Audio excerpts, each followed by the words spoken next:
오늘 본문은 우리가 잘 아는 사마리아 여인이 예수님을 만나는 내용입니다. 이 이야기가 단순히 예수님께서 유대인들이 상종도 안 하는 사마리아 여인을 지나가는 길에 우연히 만나는 이야기가 아닙니다. 요한복음은 각 장마다 절수가 굉장히 많습니다. 40절, 50절, 60절, 70절까지 되는 그런 장술이 많은데, 4장에도 굉장히 많은 절수가 되어 있는데, 그 4장의 3분의 2를 차지한 내용이 바로 오늘 사마리아 여인을 만난 내용입니다. 이 내용에는 인간들이 왜 구원을 받아야 하는지에 대한 이유가 생기게 하는 그런 원인을 그 이야기 속에 찾을 수가 있고, 왜 또 예수님을 만나야 하는지, 그런 구원에 대한 인생들이 왜 예수님을 만나야 하는지에 대해서 말해주고 있는 내용을 담고 있는 내용이 오늘 본문의 이야기입니다. 오늘 본문은 3절부터 보면 이렇게 되어 있습니다. 예수님께서 갈릴리로 가시는 것부터 시작이 됩니다. 그 당시 갈릴리를 가려면 사마리아를 통과해서 가야 하는데, 그때는 유대인들이 사마리아를 싫어했기 때문에 사마리아를 통과해서 가지 않았습니다.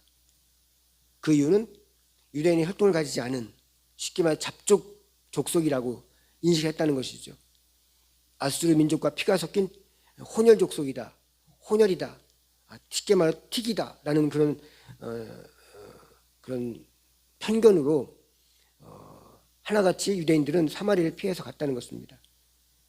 그 역사적 배경을 우리가 잘 알고 있는 것처럼 북이스라엘이 아수르에게 멸망했을 때 아수르가 그 식민지 정책으로 아수르인들을 사마리아로 이주시켜가지고 이스라엘 민족을 혼혈족으로 만들려고 했던 그런 이유에서 그 사마리아 그 지역에 혼혈인들이 많았다는 것이죠.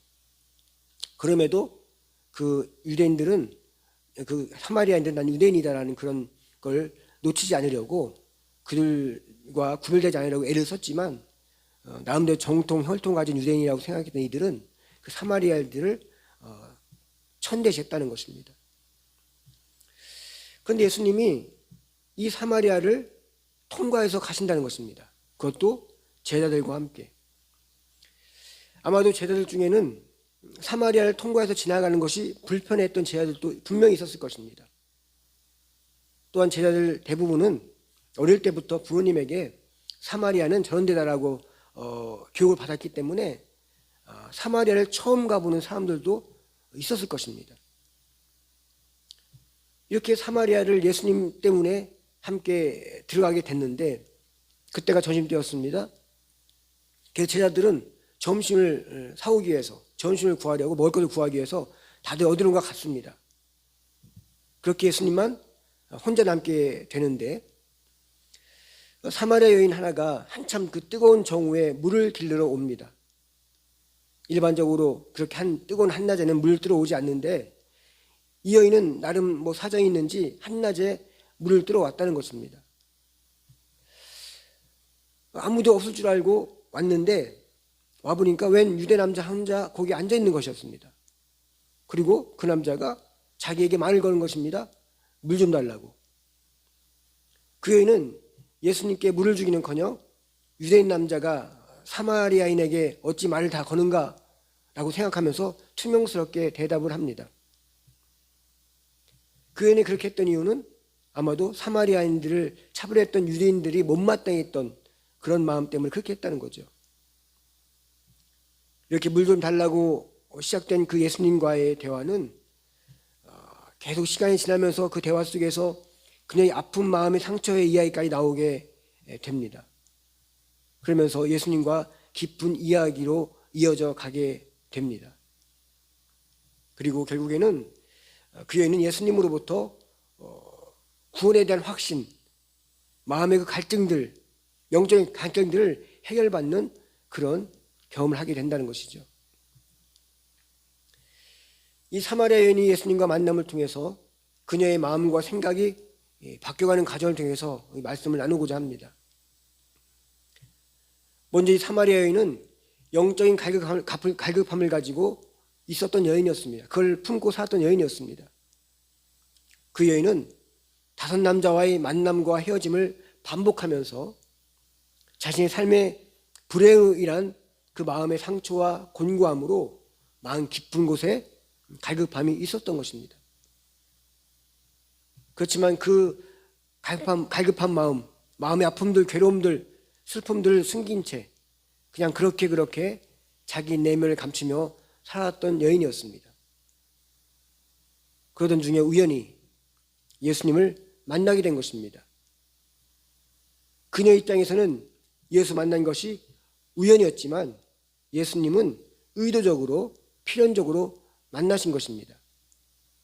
그 이유가 예수님이 사마리아를 통과하려고 하는 것 때부터 시작됐던 것입니다. 그리고 그 여인과 대화를 통해서 예수님은 이미 그 여인에 대한 삶을 다 알고 계셨던 것, 그것이 정말 우연이었을까요? 필연했다는 것입니다. 예수님께서는 그 여인을 만나기 위해서 그 사마리아를 갔던 것입니다. 그것도 제자들이 먹을 것을 구하러 가서 아무도 없는 사이에 먼저 우물가에 가셔서 아무도 모르게 그 여인만을 위해서 하나님께서 예수님과의 만남을 만들어주신 것이 그 한낱 그 우물가였다는 것입니다. 이 말은 하나님께서 우리 각자 한 사람 한 사람을 예수님과 개인적으로 1대1로 만나기를 원하신다는 것입니다. 많은 군중수에서 만난 예수님이 아닌 그냥 어떤 인기에서, 예수님의 인기에서 그냥 팬같이 따라다니는 그런 군중 속의 한 사람이 아닌 개인적으로 1대1로 만나기를 원하신다는 것입니다. 그것도 우리가 보기에는 우연이라는 방법을 통해서 만난다는 것이죠. 그렇지만 우리에게 먼저 찾아오신 예수님은 우리는 불편하게 여깁니다. 투명스럽게 대합니다. 무언가를 예수님이 요구하는 걸 거절하기도 합니다. 거부하기도 합니다. 그것이 어떤 거겠습니까?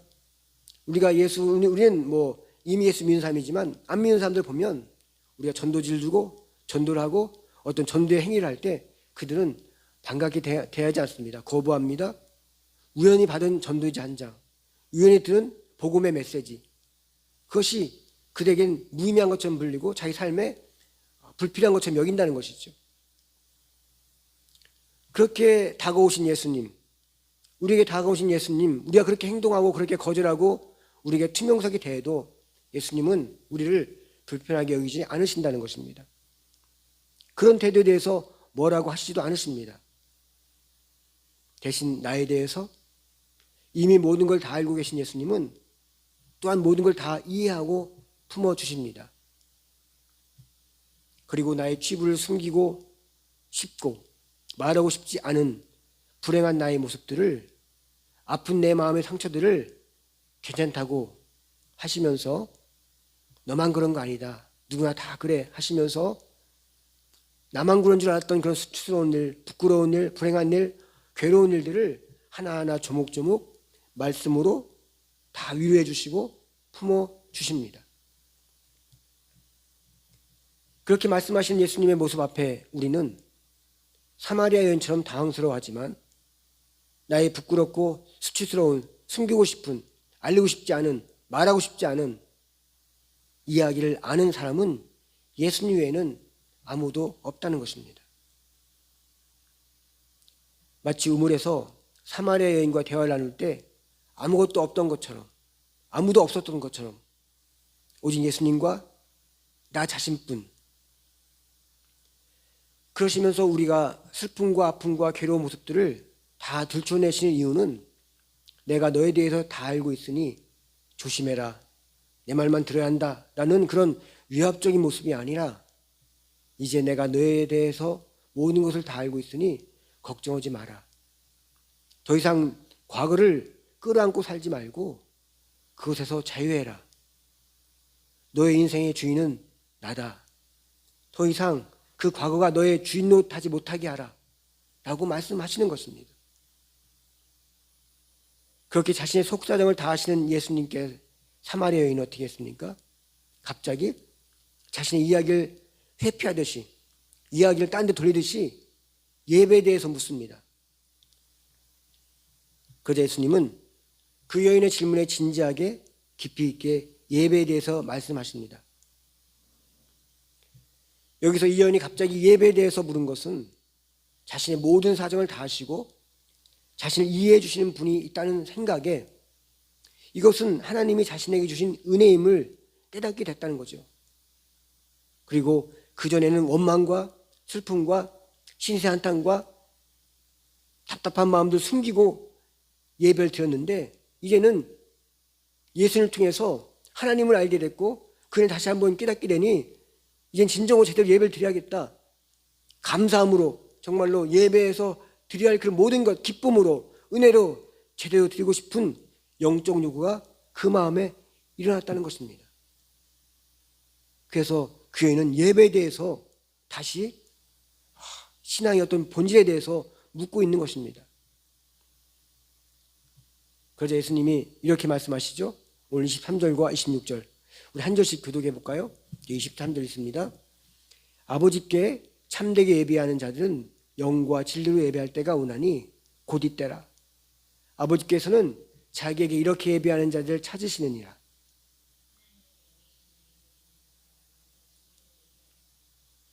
여자가 이르되 메시아 곧 그리스도라 하는 이가 오실 줄을 내가 아노니 그가 오시면 모든 것을 우리에게 알려주시리이다. 아멘. 이 말씀은 여러 가지 관점에서 설명도 될 수 있지만 오늘 예수님이 이 여인에게 말씀하시는 것은 너에게 진정한 예배가 시작되었다라고 말씀하고 있는 것입니다. 그 예배 속에 그리스도가 함께 하는데 그가 바로 나다라고 말씀하고 계시는 것입니다. 예배는 그냥 우리가 찬양 부르고 기도하고 설교 듣고 헌금 내고 축복기도 받고 끝나는 것이 전부가 아닙니다. 예배 속에 임재하시는 예수님의 생명이 하나님을 향한 찬양으로 기도로 선포되는 하나님의 말씀으로 헌금으로 고백된 헌신으로 축복기도로 하나님을 일대일로 만나고 경험하고 느끼며 자신의 마음이 그 예배 속에서 무너질 때 그때 내 마음속에 예수님의 생명이 호흡되어지고 예수님의 생명의 맥박이 뛰게 된다는 것입니다. 이렇게 해서 그 여인은 진정으로 자신의 삶을 치유하시고 해결하시고 이전의 삶이 아닌 새로운 삶으로 이끌어 주실 그 하나님을 만난 것입니다. 누굴 통해서? 예수를 통해서. 그러자 그녀는 물동이를 내동댕이 치고 동네로 뛰어들어갑니다. 그리고 동네 사람들에게 예수를 만났다라고 전하게 됩니다. 우리는 예수님을 만나야 합니다. 인격적으로, 영적으로, 지적으로 이 모양 저 모양으로 만나야 합니다. 또한 예배 때마다 늘 새롭게 만나야 됩니다. 우리가 예수님을 이전에 만났기에 예배에 드리는 것이지만 그 이전의 만남으로 앞으로 삶을 살아가려 한다면 우리는 결코 앞으로 인도하실 새로운 삶, 하나님께서 이끄실 축복의 약속들을 이뤄가지 못하게 될 것입니다. 늘 그 자리에 그 모습, 성장하지 못하고 성숙되지 못한 상태로 자기 자신 하나도 제대로 주체하지 못하는 그런 모습으로 머물게 된다는 것입니다. 우리는 이 예배 속에서 또다시 예수님과의 새로운 만남을 통해 새 은혜로 샘을 얻고 이전의 은혜가 아닌 또 다른 풍성한 새 은혜로 우리 영혼이 날마다 새로워지고 강건해져야 할 것입니다. 그럴 때 우리는 나를 넘어서 내 자신을 넘어서 다른 이들에게 기쁨으로 감격으로 확신으로 예수를 말하고 전하고 예수께로 그들을 인도하는 그런 승리의 삶을 살게 되는 것입니다. 이 새로운 만남은 과거의 이전의 삶만을 뒤돌아보며 그것의 영향을 받는 것이 아니라 앞으로 우리에게 베푸실 새 은혜와 축복을 기대하며 하나님의 약속을 붙들고 앞으로 향하여 힘차게 달려가는 것입니다.